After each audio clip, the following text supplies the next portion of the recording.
Okay guys, welcome to part whatever it is. It could be 2, it might be more than 2, but we're going to continue on with this video series on rebuilding an auction ender 3 Pro.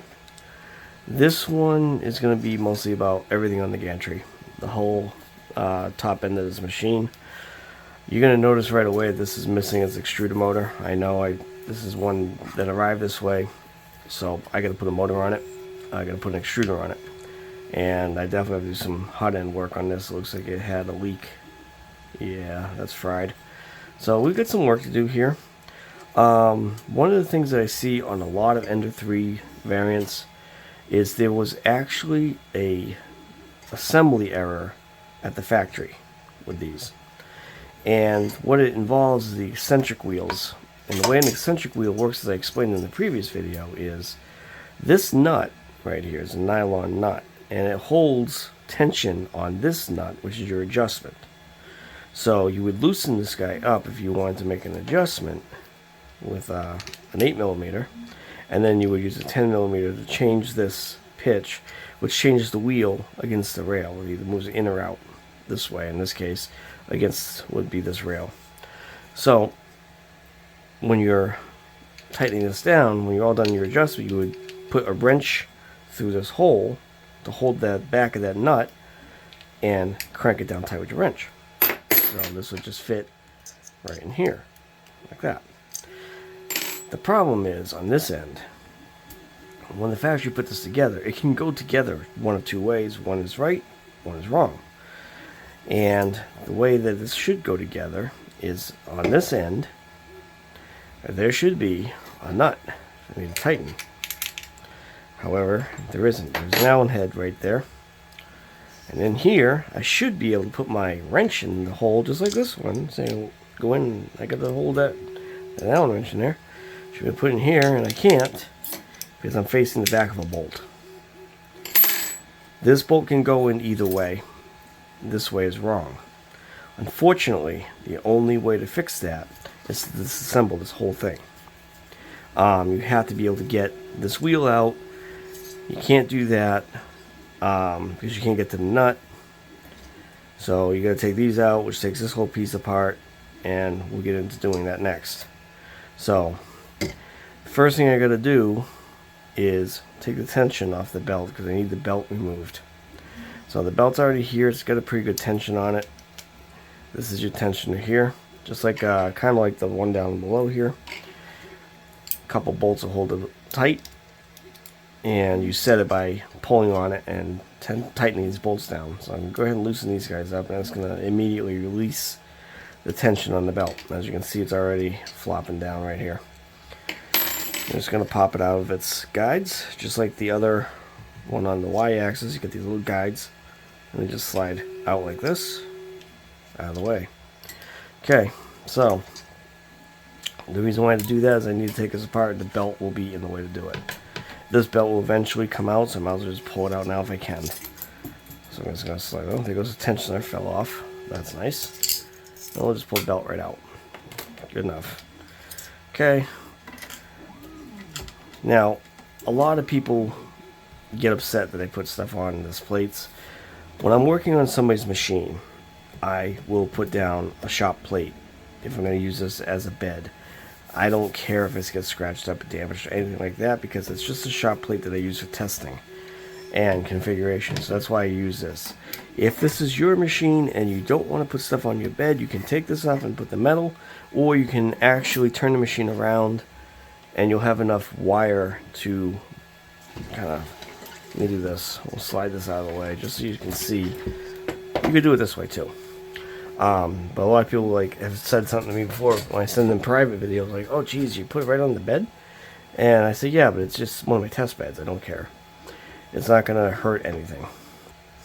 So I've got the machine moved out of the way. I've got the gantry where I want it, and I'm going to go ahead and start taking this apart.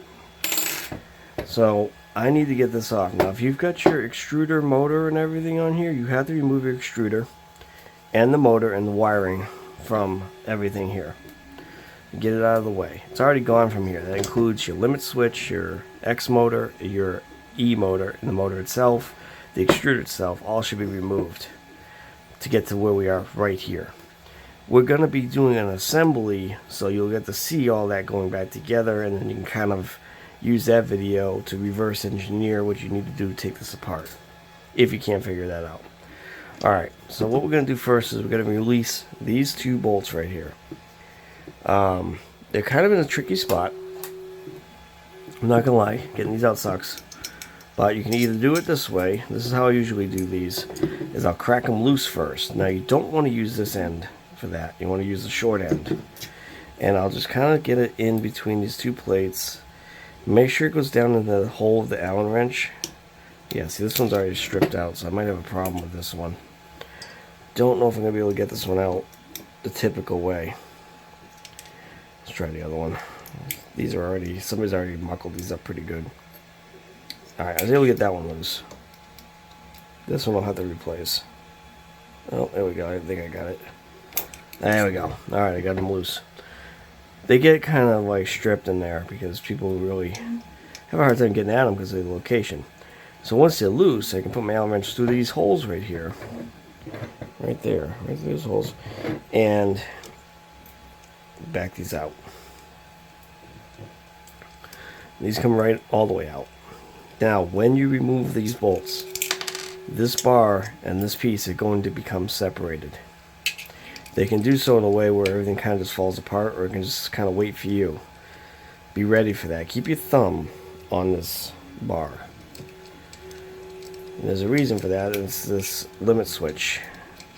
I can't tell you how many times I've knocked the little metal tab, like I just did on video, off of that. So, well, I'm kind of glad that happened because you get to see it. This little tab can be put back. It's tiny. I'll try to show you this in video, but this little tab has these little prongs, and they have little, like, sharp pieces that stick out. They go in this slot on the limit switch, right here. And you just kind of, like, put them back in and squeeze, and it'll pop back in place. We'll do that after when I put it back together, but that's where it goes. It will work without that because it'll still hit this little red thing, but it's really meant to have that tab on there. That is notorious for knocking that clean off and you're taking it apart. I didn't even hit it that hard, it just like popped right off. More than likely this has happened to this before, so it makes it really easy to come off of there. But anyway, now I want to explain what I was talking about before. I'm just going to slide this off to get it out of the way because we don't need it. But I'll bet you I forget to put it back on. On the back of this, these are the two holes that we're just working with those bolts. This recess section is meant to give relief for this nut. So this goes together like this. Then the two bolts go in those two holes. It's like that. The problem is that you can put it together with the nut, you can put it together with the bolt side facing in, it'll still go together. So at the factory, these guys would throw that bolt in there and they'll throw this together and it goes together and they didn't think anything was wrong. Except it is. 95% of the machines I get in from auction have this problem. And I'm willing to bet that the reason why they went to the auctions, they could never figure out why they could never keep this eccentric nut tight on this end. That's because this will eventually back off loose. This will do whatever it wants to do. And this will just keep spinning around because this isn't tight. This will cause all kinds of mayhem with the prints. They'll never get the print right. Off to auction it goes. Ends up in my hands. I fix the backwards bolt. Tune it up. And somebody gets a nice cheap refurbished printer. Sad but true. But anyway, let's go ahead and take the rest of this apart and fix it. It's just like before that you may have seen in the previous videos. I am going to just literally take this wheel out as if I was changing the wheel, but instead I'm going to change the bolt around and fix it. Just grab all the right stuff. Alright, so here we go. We'll put our Allen wrench on the back of this, just like that. Mind you, the only thing that's going to change here is the bolt. Everything else stays the same, so it makes it actually kind of easy. I'm going to go ahead and loosen this up. Take this nut right off. Leave it in there if I can. Pull my Allen wrench off. Alright. Alright, so I just paused the video there for a minute while I just regrouped with everything here. So now I've got this ready to be put back together again. Let's adjust this, sorry. Okay, so it's very important to keep this together here. When this comes apart, this is just a real pain to put back together again. So what I usually do is I keep it up and down like this, and a grip on these two plates kind of keeps some pressure. I just pop the bolt up, take it out, slide it back in, and just hold it there until I can get this all back together again. So I put this back on here, and this back on here.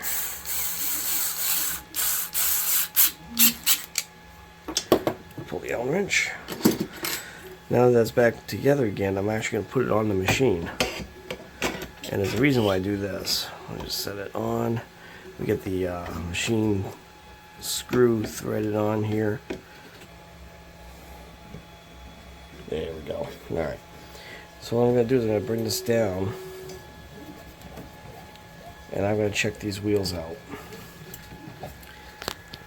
So what I'm looking at here is, are these wheels too tight? And yes, they absolutely are. So I'm going to grab an Allen wrench, regular wrench. First thing I'm going to do is I'm going to back this nut off a bit.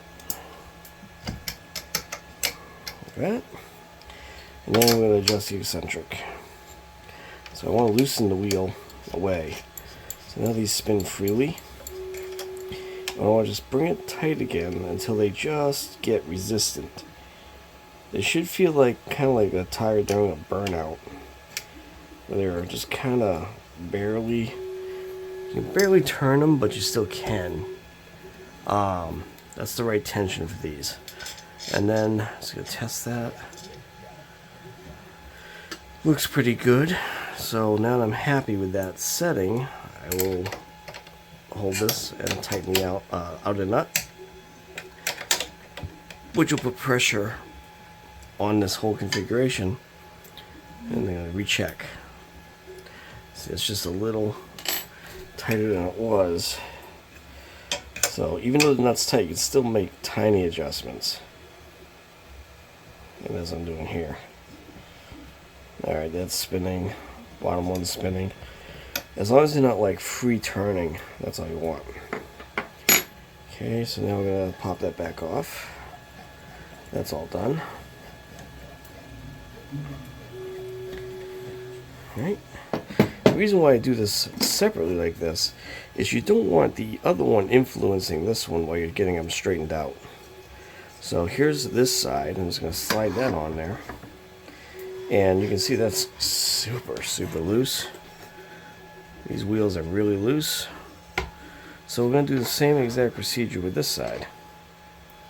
This is going to be a little tricky because it's going to want to fall down. I'm just use put the arm on top of my bar, put my arm underneath the bar like this, and get my Allen wrench in here, loosen that nut up. Whoa. That immediately let this go where it wanted to. And we're going to get some tension back on that. Okay.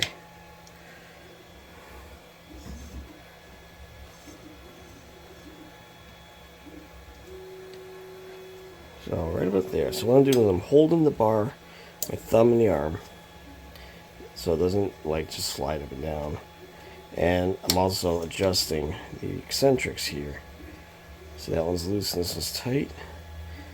So a little tighter. Right about there. I can turn them both. I like that. So we'll put this on here and we'll tighten this up. And we'll recheck. A little tight, so again, back it off just a touch.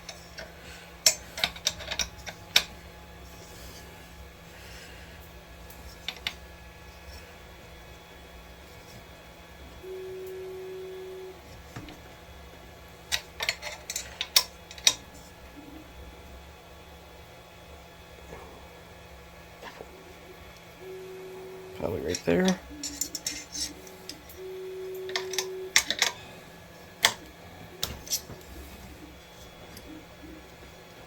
It's a little too loose. Sometimes you have to move these back and forth a couple times to get it just right.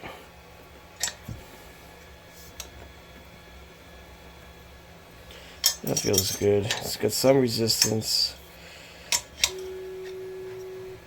It doesn't fall down as quickly as it was. So that tells me it's pretty good right there. So go ahead and lock it down again. Every time you adjust it, you should check this lock and then recheck your adjustments. Because it kind of like move each other around. So there you go. Moves pretty good. It doesn't like fall down really easily. So I have some good tension there. We'll just take that off. So what, by doing that part, that's just making sure the eccentric is true to these bolts here. These wheels here are now straight. With the eccentric, this will be straight. Now we have to make this piece perfect. It actually already is. What I mean is, this plate should be flush with this bar. So I usually will feel that, and if it's not, you loosen these two, you get it, and you tighten it. So it's nice and flat with this. It's already set there. I don't have to worry about that one.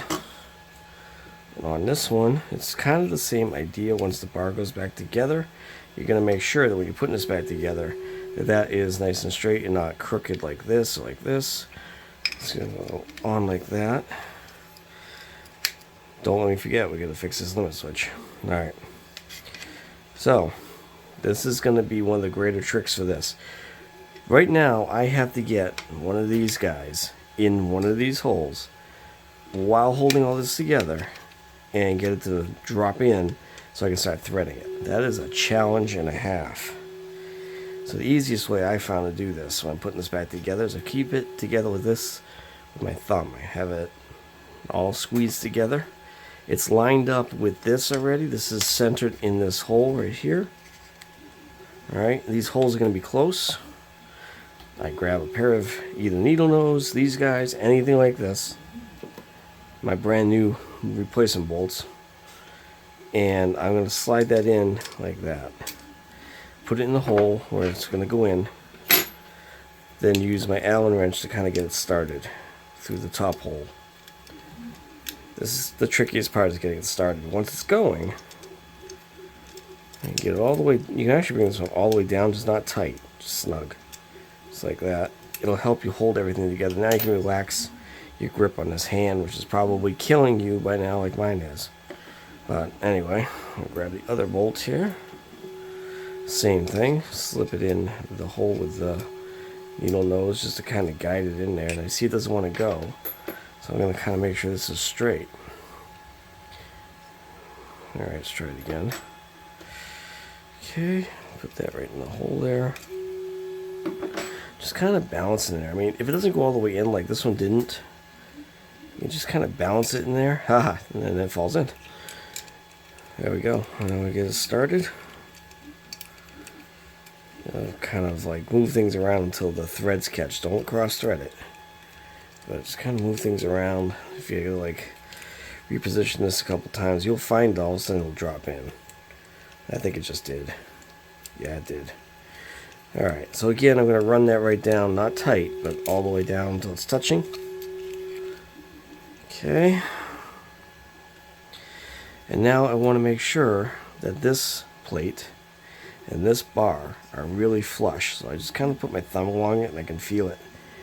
And then I tighten it. Okay. Tighten this. Get the Allen wrench in here, like at this angle. Find the slot, make sure it's in all the way, and give it a twist tight. This is the trickiest part. Now, if your Allen wrench is worn out at all, it's going to really pop off of this, so be careful. But you really want to give that a real good tight turn there. Both of these sets should be really, really tight, because this kind of holds everything together. So, yeah, make sure these guys are tight. If these come loose, you can have a bad day. All hell will break loose with this. Alright, so that's pretty much... I forgot to put my... I I told you I'd forget that. That's okay, you can put it on without taking this all apart again. I forgot to put it on the carriage plate. That's not a big deal. Gantry itself is now reworked. We've checked the wheels. We didn't have to replace any of them. We've set up and gone through and fixed the backwards bolt piece. We've gone and made sure these were aligned. We made sure our wheels were aligned independently of each other with the rails. So now when this slides back on, these should all work together to be straight. And it might not even need adjustment. It might be good just the way it is. So we're going to go ahead and we're going to pop this on. Now when you're popping this on, you want to be careful you don't damage your wheels. I mean, it's really easy to put scratches and scrapes in these things. Little scrapes aren't going to hurt anything, but the less you have, the better off it is. You just kind of give it some downward pressure until it pops into those rails.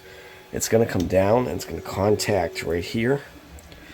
You need to adjust this threaded rod to fit in there, and then I just, with this bottom coupler here, I just kind of turn it. Hopefully you can see what I'm doing. So it comes down. And I usually bring it down just a little bit.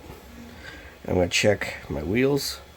I can turn them, but they're tight.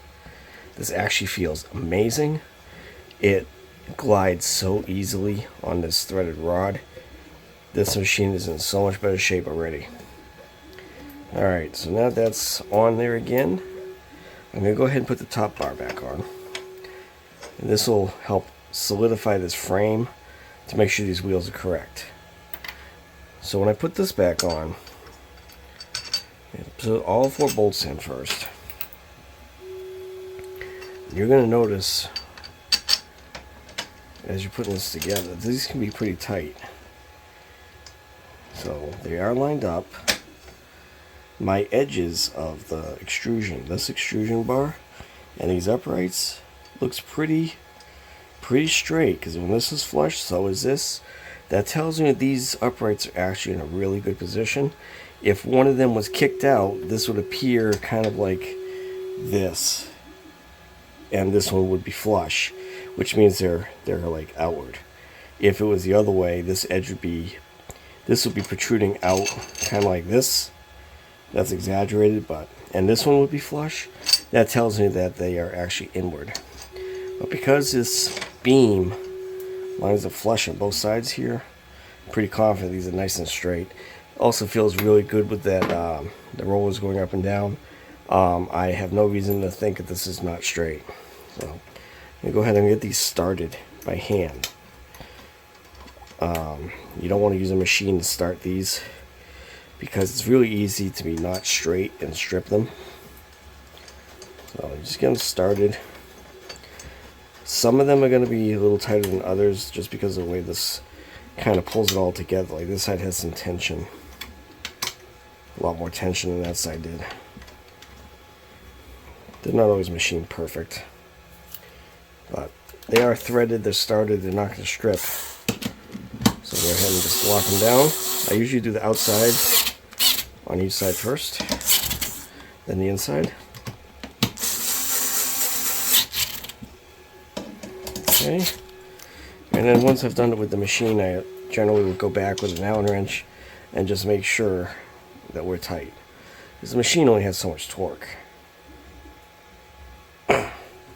Again, outside, outside, inside, inside. And you want these tight because this is part of what locks your frame together and keeps it square. Alright, there we go. Alright, so I'm going to start by just breaking these screws loose. Again, it's handy to have a container. You know what? Before we go into that, I'm going to deal with this. This was in the container. So basically, like I said, this can be just squeezed back onto here. There's a little slot at the top of this that it just goes into, and you just squeeze the prongs together, and it'll pop in. I missed. I'll try it from the other side first if I can. It's a little tricky to just get your fat fingers in there, but it should pop in place. And there we go. So that's all there is to it. It's just this little, it's a spring little lever that's held in by 2 tabs. So when you squeeze those, the top of it together, the tabs go inward. You can slide it into the slot again, let it go, and it should pop into place. And as you can see here, it's working fine. So back to this. What started that was in this container.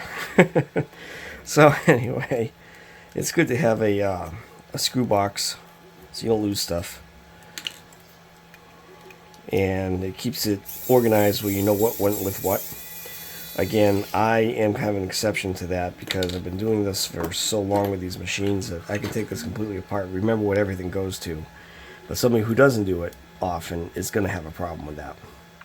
So in this case here, I know I got to do this hot end over, so I'm going to go ahead and release it from the back plate. Normally when you'd be doing this is kind of a combination video because I have this out already.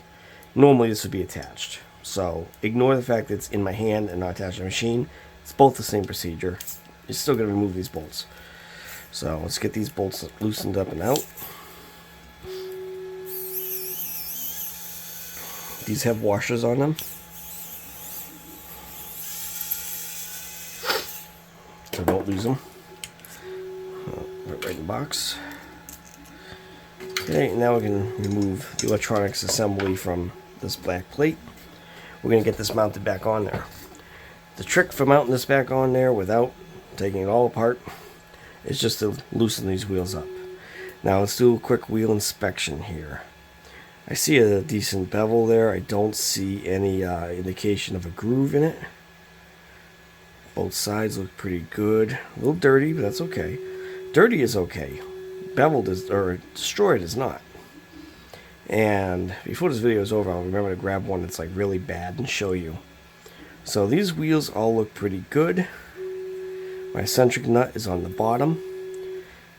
And what we're going to do now is I'm going to go ahead and loosen these top two enough to pop this on. So same trick as just like we're changing the wheel, same setup. I'm going to grab my socket wrench. Now if you don't have one of these, you can just use one of these. You would just put this on there, the Allen wrench on the other end, spin it off. Or loose, not off in this case. Alright, so what we're going to do instead is we're going to use my way, which is quicker. So we lock the Allen wrench on there, back it off almost all the way. Same thing on the other one. Allen wrench lock in, back it off almost all the way. Okay, that makes those super loose. And now you should be able to kind of manipulate it, there you go, so that it'll fall into place. The back or the bottom wheel is now in its groove. The top wheels are technically in the groove, they're just not straight. Once you tighten it, it'll get straight. So a little bit of time and kind of guiding it with the Allen wrench. I'm going to straighten this out and tighten this up. Same thing with this one. There we go. And now it's on there. However, not supposed to sound like that, so I'm just going to pick this up a little so I can work on it. So the first thing I'm going to do is I'm going to hold the Allen wrench key back here on this bolt, loosen this nut just a touch, put my Allen wrench underneath, or my regular wrench rather, on the eccentric, like so, and tighten. Feel the wheels and kind of turn without moving the thing. That's about right where I want it.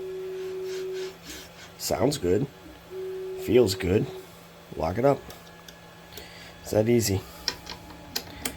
So again, we tighten that down. We check everything again. Sounds good. Wheels feel alright. This feels alright. That part's done. So now we're going to get the belt back on. And the tensioner. Okay, so these are T-nuts. Some people call them canoe nuts. You want to have these fairly loose, but still on the bolt.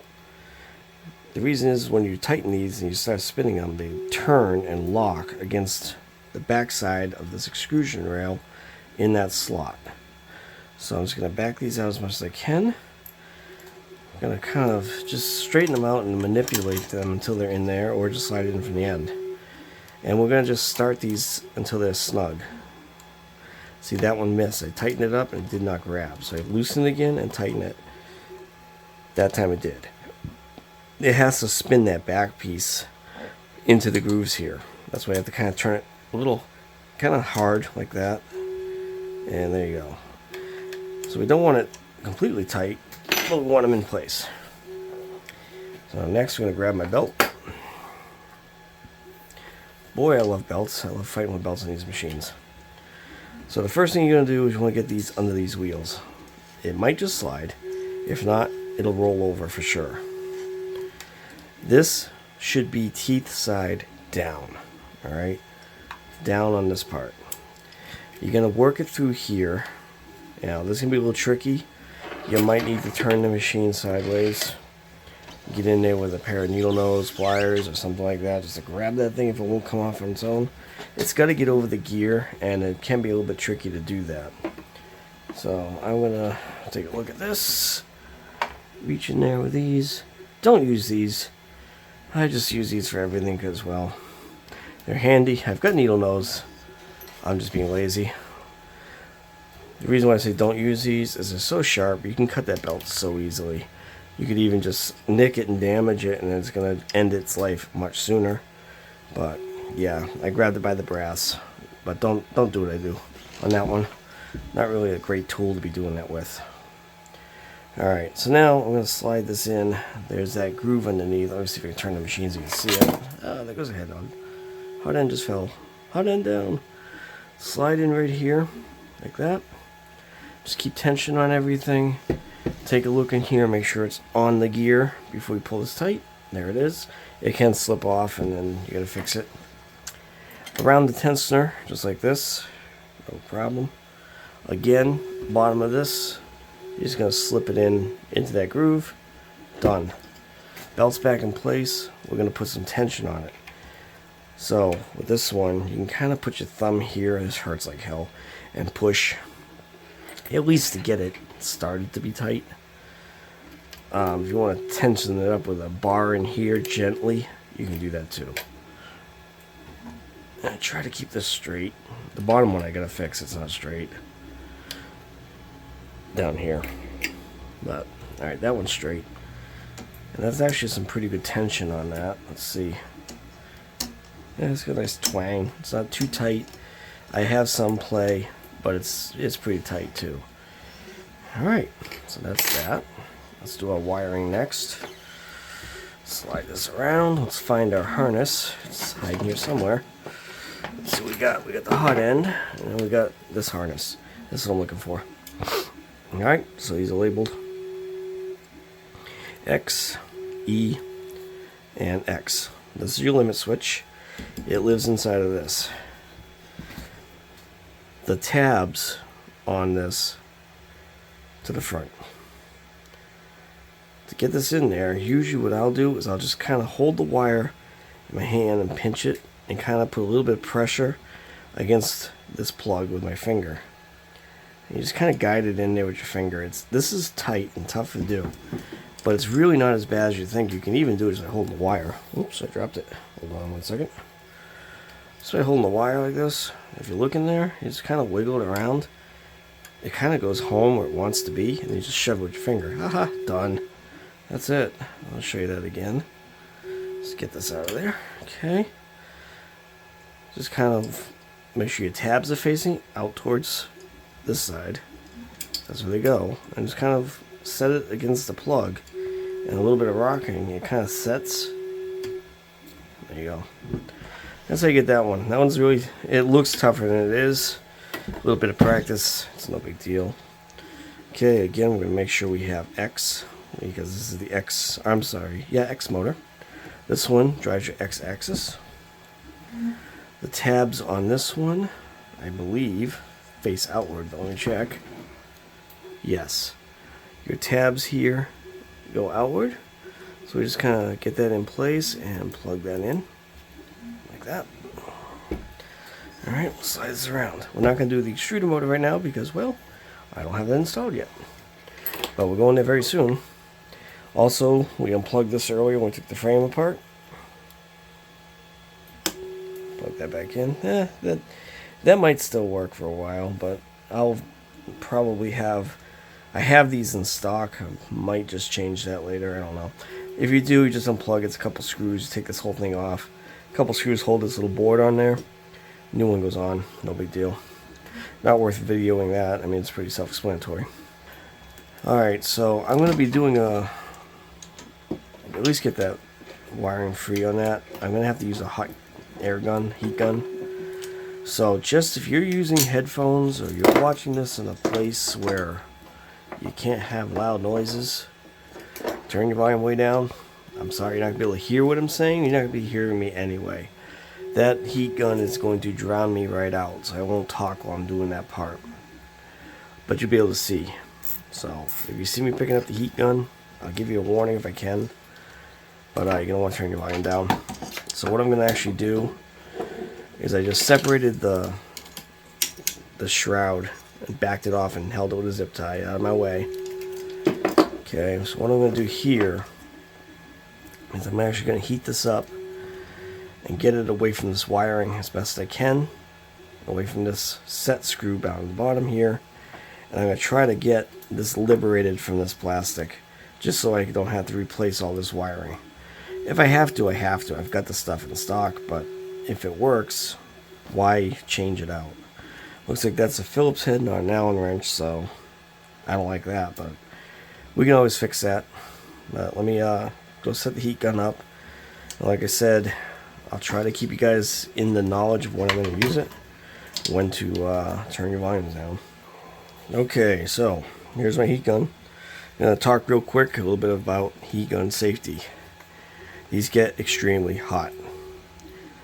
They don't just shut off when you shut them off. This part stays hot for a good long time. I have burned my forearm with this because what I do with this machine when I'm done using it is I will set it so it's standing up like this, just so that the heat can rise and cool off and it's not starting a fire, because these things can be a little dangerous if you're not careful with them, both in use and what you do with them right after you're done using it.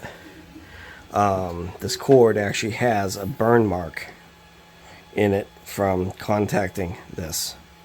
That's how hot this is. This is no joke. These are very to be taken with a lot of respect.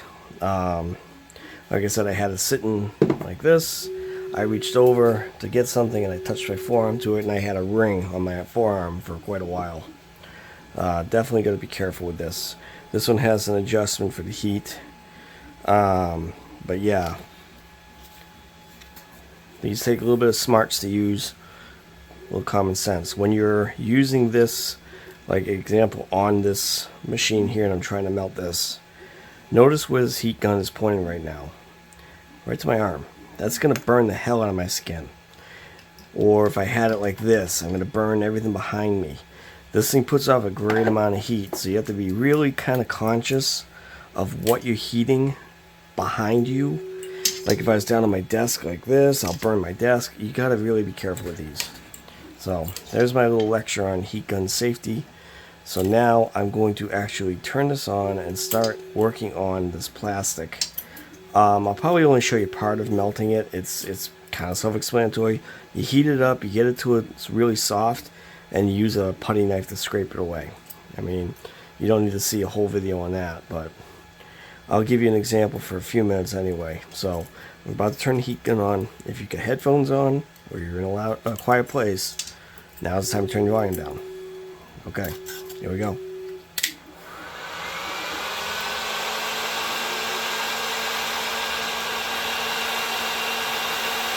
If you notice, I'm keeping it away from everything behind it and away from my skin. I'm going to turn it because it's starting to melt.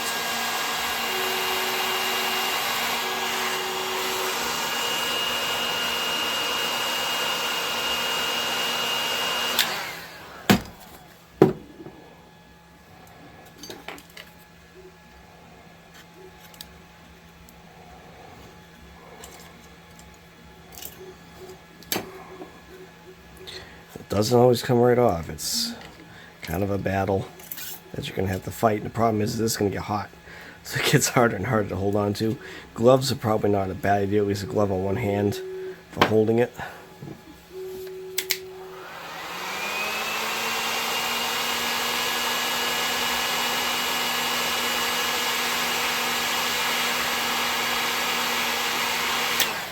All I'm trying to do is get the plastic away from where I want to remove the components. I'm not really trying to clean the whole thing right now. Just trying to get it away. As you can see, I'm getting there. There we go. As you can see, now I can see the screw. I can kind of get this heating element out. Might be okay there. And I might be able to get to the set screw. Let's see if we can get the screw out. I'm just going to take the screw right out because I'm going to replace it. An Allen wrench, or an Allen head. And that looks like it's going to come out. Now, it's taped here with Kapkan tape. This is a heat-resistant tape meant to go against your hot end. So these are kind of like taped together as one unit, so that's why I can't really take it out at the moment. Let me see if I can get to this. Yeah, that's going to take a minute to get to that. Alright, some more heat gun action, guys. And there we go. So there is my heating element and my thermistor to be reused in the replacement hot end. This can be salvaged. It could be cleaned up, but for the sake of this video, that'll be another day. I'll probably save this to show how to clean a leak and how to prevent a leak. I can tell you right now that this was not tight. I can see that it's kind of like crooked, and there was a problem in there where there was a leak was allowed to happen. Also, it looks like this, I'm not sure if that nozzle has a gap in it or not. Oh yeah, it does. So it looks like they tried to set it up right, but just something happened to this where it started leaking. And probably another reason why they just pitched it to auction. They didn't want to deal with this. These entire kits, anywhere from $10 to $20 for the whole kit. I don't understand, but whatever. Puts the machine in my hands, right? So I'm gonna go grab a hot end kit and we'll put this together. Alright, so what I have here is a replacement hot end kit. Like I said, these are very inexpensive online. You can get these really cheap. I'm going to take this out because I don't like the Phillips head. I'll find a replacement to go in there to say Allen key. Alright, so first thing we're going to do is we're going to take this tube off because we don't need that right now. It'll spin our way. Pull the little circlip out and compress the white ring and it'll slide out. I'm actually going to be taking this apart because when they come from the factory, they don't come from the factory set up right. There should always be a gap. I'm going to use this putty knife, I guess, to try to point to this.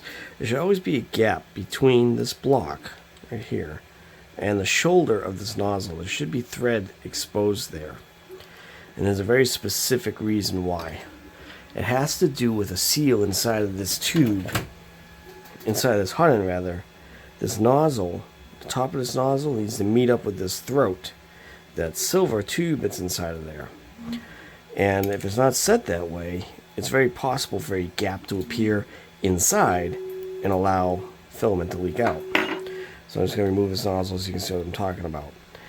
It has threads and it has like a shoulder right there. So when you're putting it in, you don't want to go all the way in with it. Oh, no, I can't start it. Come on. You want to go in something like this. Alright, now if you're doing this on a machine that already has a Z offset set and you change the height like this, you're gonna have to be careful. You gotta redo your Z offset. Be very careful when you first home, because if you don't have a probe, you could have a problem. You gotta make sure that you reset your limit switch on a Ender 3 Pro, anything without a probe already, because this height the nozzle has changed and this limit switch will need to change to match that height. Otherwise your zero will still be the way it was with this nozzle screwed all the way in and you're gonna hit your bed. So I'm gonna take this out for now. I'm gonna set it aside. We're gonna pull these screws apart. I'm gonna show you everything that goes with one of these hot ends. We're gonna take these out, loosen that up. I keep putting things down in front of me, I'm sorry. I'm really bad at that part. I'm working on it, guys. I'm working on it. So first we're going to just crack this loose. Doesn't have to come out. It's loose. That's all I want to do.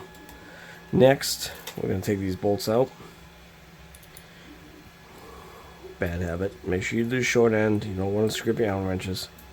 Crack these loose. Okay. Actually, this fits. And we're just going to back these out.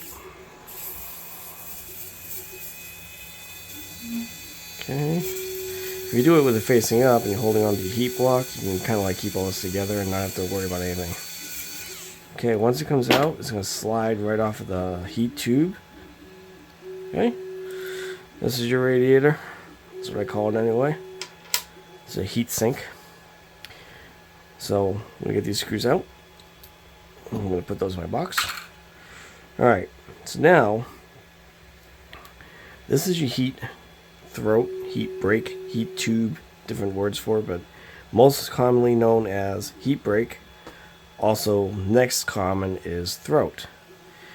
Now, if you gently use a pair of pliers on this, sometimes it's easier, believe it or not, to heat this up, to move this, especially if this is an older one. It's been in your machines, run plastic through it. This is going to be gummed up, I can guarantee you. So your best bet is to grab a pair of channel locks like this and hold it, and then have another pair of pliers ready. Heat the hell out of this with your heat gun, and then it should just turn. Alright, there we go. We'll hold it with this. Now, word of caution, if you have your wiring still in here while you're working on this, be very careful of how you grab this. You don't want to crush your thermistor, you don't want to damage your heating element, so just be careful. So I'm going to try this without heating it up, just a little turn gently with these. You don't want to break this, it can twist off. You can also scrape the hell out of the outside of this thing if you're not careful. And it's still pretty tight. I mean, it does move, but it's certainly not wanting to. There we go. Alright. So, when you have it all apart like this, all in pieces, get confusing. When you're looking at this block, there's a top and a bottom. The top side does not have recessed holes, does not have a set screw. The bottom side has recessed holes, has a set screw. This is because when you have it all apart like this, it's really easy to just go ahead and you're throwing this all back together and everything's great, and you plug this in this side, yeah, cool, excellent. And you put the nozzle on the other side and you can put it all together, and you're like, uh-oh, yeah, it's not right. So, yeah, make sure top side gets this. Now with this, what I like to do is, again, it's a manufacturing thing. They didn't like thread it all the way, it actually stops there. It should thread all the way. So I'm going to go ahead and fix that. I'm going to gently turn this. Not a lot of force, you don't want to break it. Once you get past that spot, it'll start turning. There we go. It was just in the middle of the threads, it was just a burr or something. But the object I want to do here is I want to make it so that this heat break can pass all the way through without a problem. I can sit here by hand and run it all the way up and down until the heat break bottoms out against the block. That cleans the thread passages out. Alright, there we go. And I can get past the sticky spot. It's a little tight, but it goes by.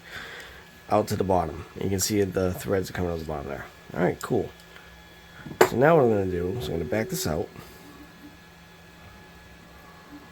It's about there. Way out. I want it, I want to have room in there. I want to have lots of threads showing. Almost to where the heat break is starting to come out with the thread showing. So now, I'm going to grab my nozzle. And remember what I said, this has to go a certain way. See, I've had this backwards. This goes in the top. The nozzle goes in the bottom. So I'm going to put the nozzle in, and we're going to thread it in to about there. Now, because this is nice and loose and I can turn it, I can thread this down until it stops against that nozzle. So what happened there? Because I still have thread, I can still tighten this against this. What I did is I tightened this against this at this height. So I tightened the brake against the nozzle with the nozzle set at this height in the block. The result is in the middle of here, if you could see a cross section of this right now, these two are completely joined together. There's no gap between them. That is essentially one piece. This is how you need to set up your hot end to avoid having a leak inside the block, which will end up being either come out the threads and all the top of your block like that other one was, or it'll cause a blockage in here, a partial obstruction of the plastic, and it'll prevent you from extruding. There's all kinds of things that can go wrong with your extruder But if you put it together like this, I've been running my Ender 5 for a long time like this, and I haven't had a problem in so long. So this is the way it goes. You don't need to put anything like a washer. Some people are cutting down a piece of Bowden tube and putting it in here and putting a washer on it to keep a gap. You don't need to do any of that stuff. I mean, does that work? It does if you get the cuts exactly right. But if you cut it wrong or anything else goes wrong, it's a lot of chance. This is a surefire way of doing it. So this is how you put your hut end together. So now we've done that piece, we're going to go ahead and we're going to put this together. Again, this only goes one way. You'll see the holes are closer to the top than in the center. They're not centered, they're justified. So you want to make sure that you're holding this in a way that this goes together. These holes have to line up, and this set screw will always face the longer part of the block, just like that. Okay, so if you look through there, actually if you grab your bolts, you're going to notice they'll go right in. Let's see, get the right bolts here. They're the ones with the pan heads. These guys, looks like this, that angled head that goes in this recess. Slide it through and it should line up, and it does, with the radiator. Same thing here. I'm going to go ahead and tighten those down, not all tight, just snug, because again, you don't want to bend anything. Just snug them down. Okay. Then you're going to tighten them evenly. You don't want to hurt anything. This is all soft material. It's kind of easy to hurt it. It's not like it's made out of steel or something like that. Alright, it's copper and yeah, aluminum. A lot of cheap, easy stuff to hurt. So we get it somewhat tight. Enough, where it's not bending anything, but it's not coming loose either. Sometimes those will come loose, or these will come loose, and your hot end can kind of wobble like this in the machine. So if you start seeing like weird banding and you don't know why, all of a sudden, and it's not your belts, you checked everything else, check those bolts. Check these two and these two. Make sure they're tight. Make sure everything is nothing's moving. So there we go.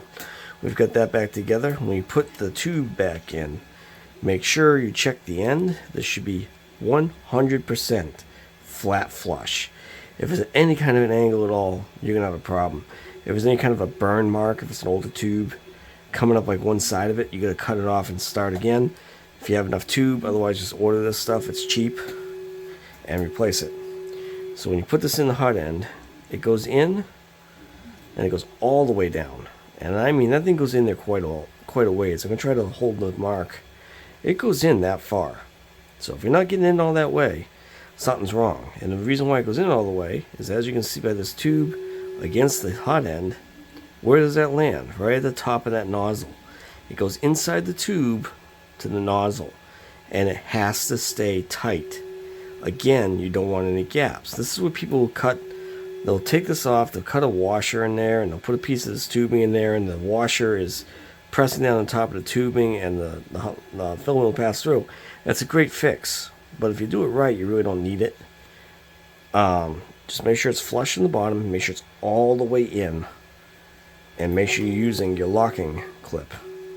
So a circlip just goes on like that, and that's it. It's all back together again. So now we're ready to install this in the machine, put the electronics into it, and go forward from there.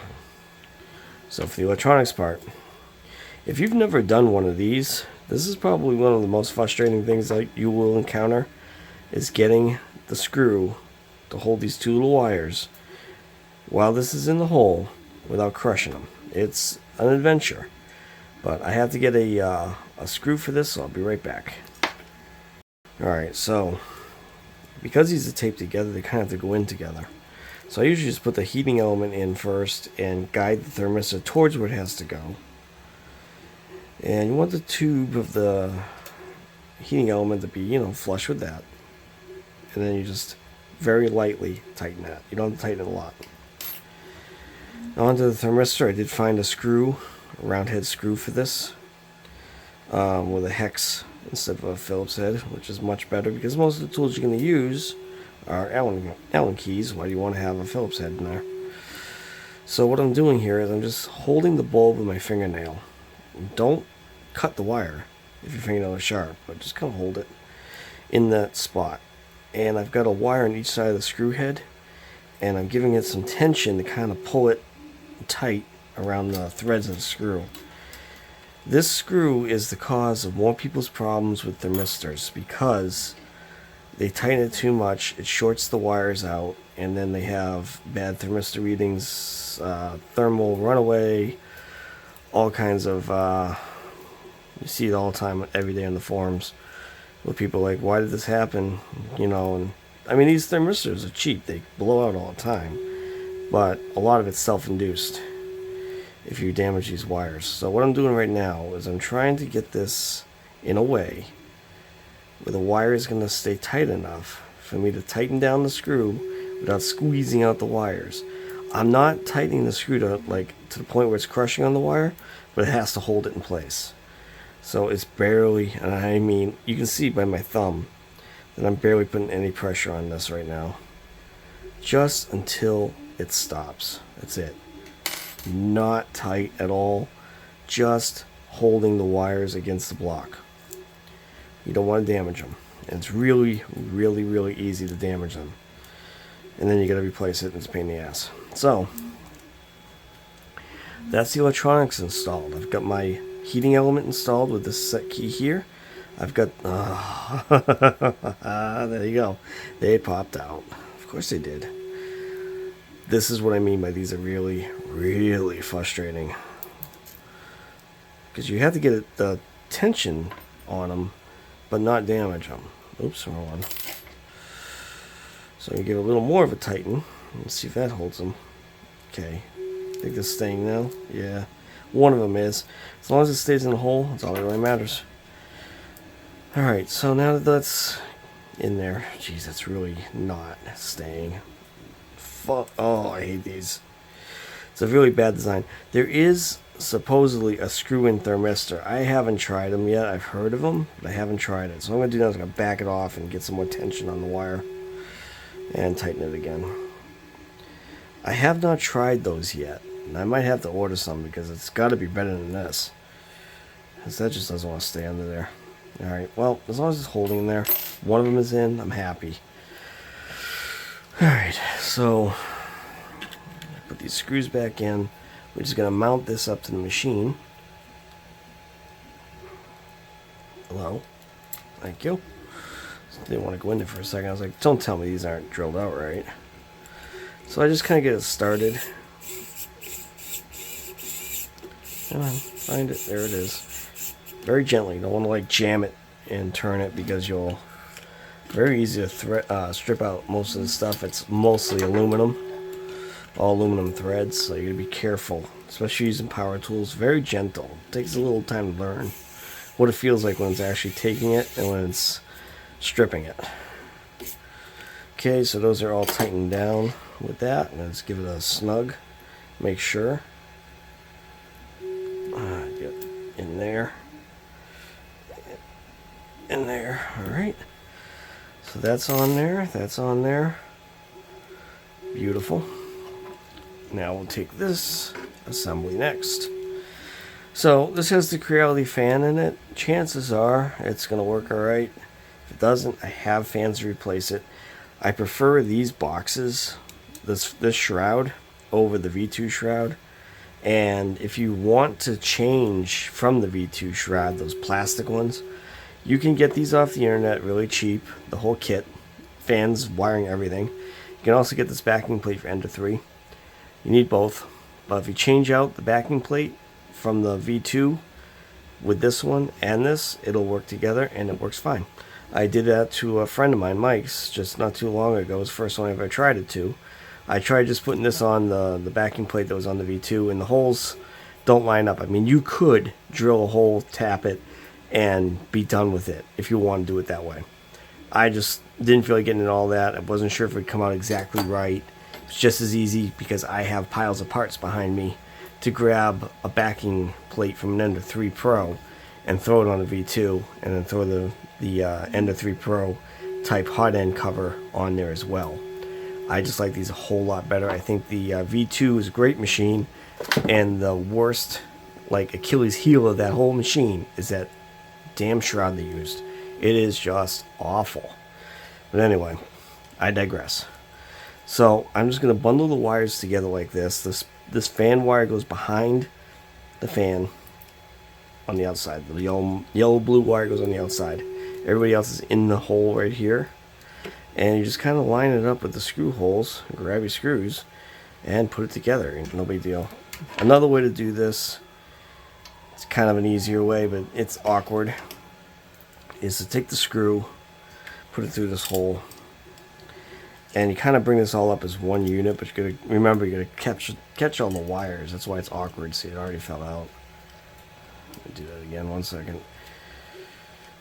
So put the screw right through this hole. You can also kind of hold on to it and do this, but then you're gonna like transition. It tends to stick to your finger. There's no good easy way to do this.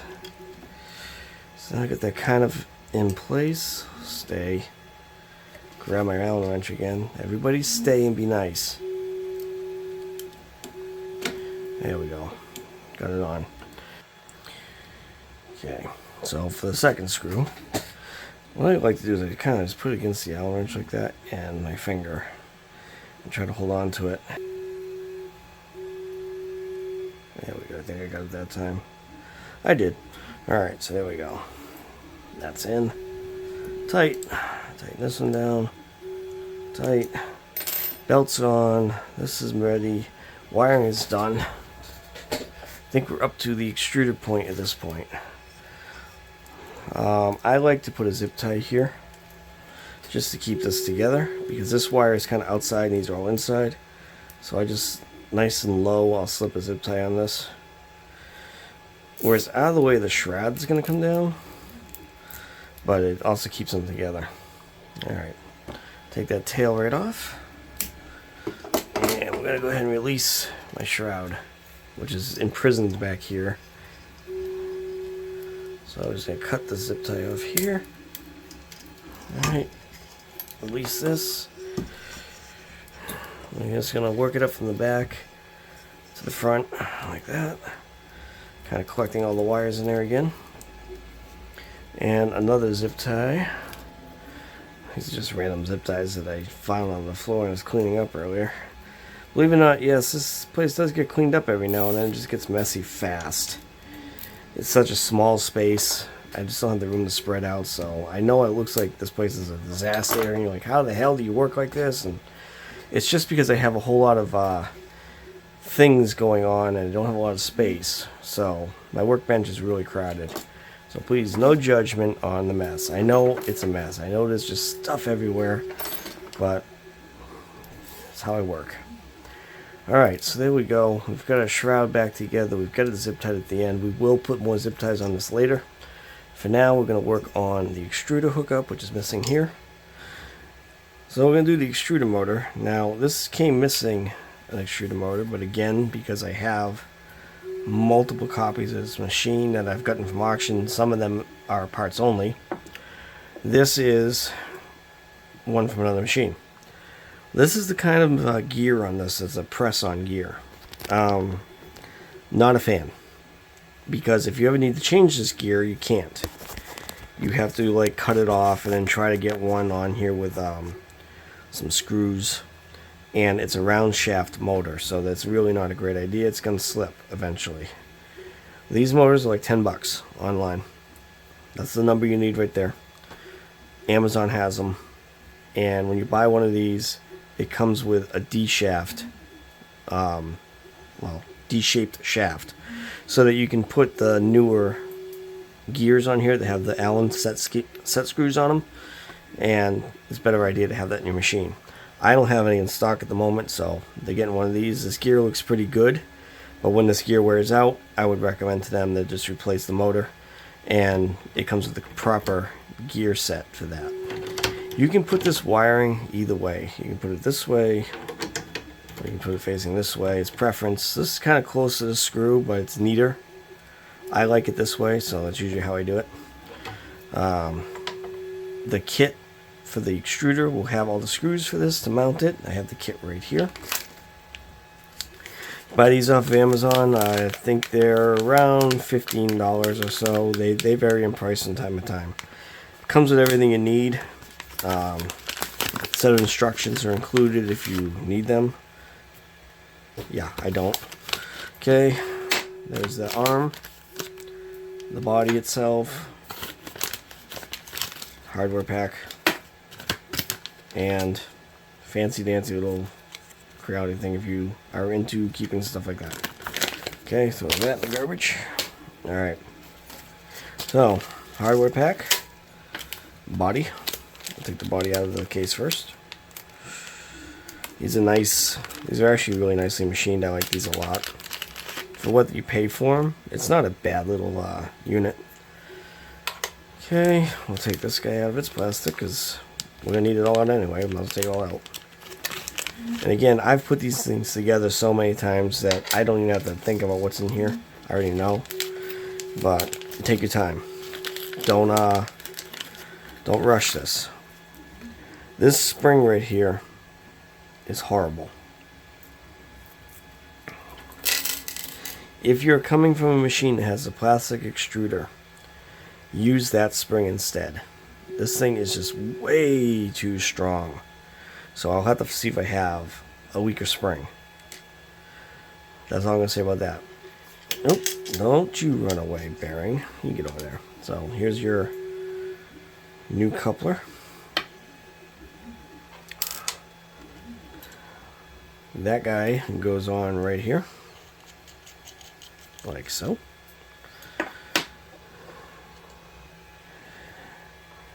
Take your arm, your bearing bolt, and lock washer. Put your lock washer on the bolt, like this. Bearing on that bolt, like that. Arm goes in here, like this. And we tighten that down. With the right wrench. And we tighten that right down all the way. We want it nice and tight. It will still spin. Because it's a two-part bearing. Okay. There it is. Spins. That's that part assembled. With the exception of this little shoulder piece, which was launched under the machine. This shoulder piece here will go in here. Okay, this is one of the brass I was talking about. It's made for a D-shaped shaft because it has these two set screws. One will go against the flat part of the shaft, and the other one's just for reinforcement. Set that aside because we're not going to use that. This is your spring adjustment that goes inside the spring. On this arm, the other thing we have to do is you have to put a bolt right here in this hole. One of these screws, any of them, they're all the same, so it just goes in there. There's not like a special one for this. Goes in there, gets turned all the way in. That's just to hold the spring. Alright, let's mount this up. So we take this guy and put it up like this. I have the plug facing this way. This is your base plate for your extruder, the metal body. It's going to face out towards this way with this piece. There are 3 screws for this. 4 total rather, but there are 2 that are different. This back corner here. Oh, I'm just sitting there. There we go. The back corner here is recessed. You can see it in the plate. It's recessed. Takes one of these pan heads. It goes right here. It's the only one in the kit. It goes in that spot. And you gotta kind of just maneuver things around until it lines up. It will eventually drop in to where it has to go. So let's get this set this way first. In there. And then we'll bring the motor up. Damn it. I'll bring the motor up and we'll get this started. Just lightly, not a lot, not hard. You don't want to strip anything. Just want to get it started. These are the front ones, the regular looking screws that go in the front.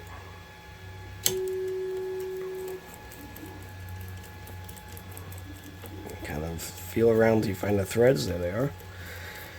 Like I said, I'm turning very lightly. I don't want to turn hard because if it bites into a thread crooked, you're going to cross thread it and you're going to damage it.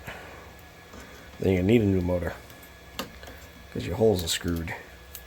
And rethreading them, very difficult to do. Believe me, I've tried. So now that those three are in, I'm going to snug those down pretty good. We'll come around and retighten everything after. Next, your arm and this long bolt, shoulder bolt, goes on here, goes on here, goes in that hole, and gets tightened down. And I think that's a different Allen wrench. No, it's this one. Alright.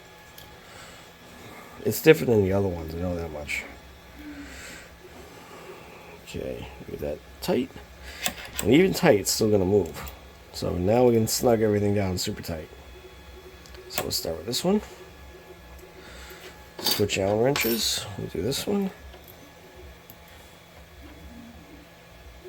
This one.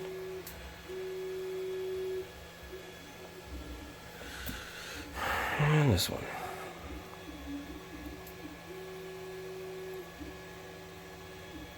Okay. So I'm going to go see if I can find a better spring. 1 second. Okay, I was able to find a softer spring, so that goes right in there like that. And this little cup thing faces this bolt hole here. The other end of the spring goes on this here. So what I do is I set it against the screw, and I squeeze the spring down until it pops in there. It's like that. Okay. Then the last bolt, which will on the machine right here, goes in this hole. Right there. And you're going to move this cup so that they line up. You thread this in. Different Allen wrench. Is this one? Yeah. You thread it in until it goes into the cup. And it'll start contacting the bottom to put pressure on. And set it right there. That's plenty tight. Now we're going to just plug this in. Alright. There is your extruder motor installed with extruder. We just slide this in, all the way in, until it clicks into the bottom. Goes in quite a ways. If you want to see how far we're talking about, this far. So we slide that all the way in there. And clip. That would be the extruder installed. Rotate this around. This is starting to look like something here. It's starting to look like a machine. So to recap, we have attached a new hot end. We've set the hot end correctly. We've already done all the extrusion or the gantry parts. We fixed this limit switch. We've got all our wiring plugged in. Now what I'm going to do is I'm going to zip tie this twice here just to keep it neat. And then we'll fire it up and see what we get for firmware and see what we're going to do there. Okay, so that's going to be a wrap on this video. I've gone ahead and attached zip ties, fired it up, did my homing sequence. Everything homes out okay. All the motors are working. Everything is working as expected. I've double checked and lubricated my Z-rod. This is pretty much everything you're going to see on a machine that comes in here from the auction that I'm going to do to it. I usually go top to bottom like this, go through everything.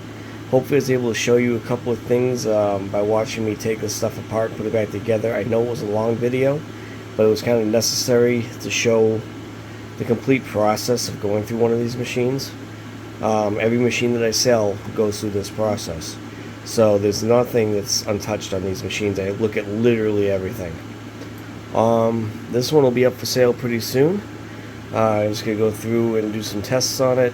Let's get that brand new hot end was installed. You saw the other things we did with this. Everything's been checked out. But that's basically the process. I hope that you were able to pick up on some tips and tricks for working on your machine, or even watching this being disassembled and reassembled. You know exactly how your machine's going to come apart now, they're all the same. So hopefully this helps you out. Alright, I look forward to hearing any comments or anything you want to see more of. If there was anything in this video that you want me to go over in more detail or recover, cover it again with you, just let me know. Shoot me a message and I'll see what I can do to help you out. I do send videos like this privately as well. If somebody has like a specific question, then I can help them with it. But yeah, hopefully you learned something today. Thank you very much.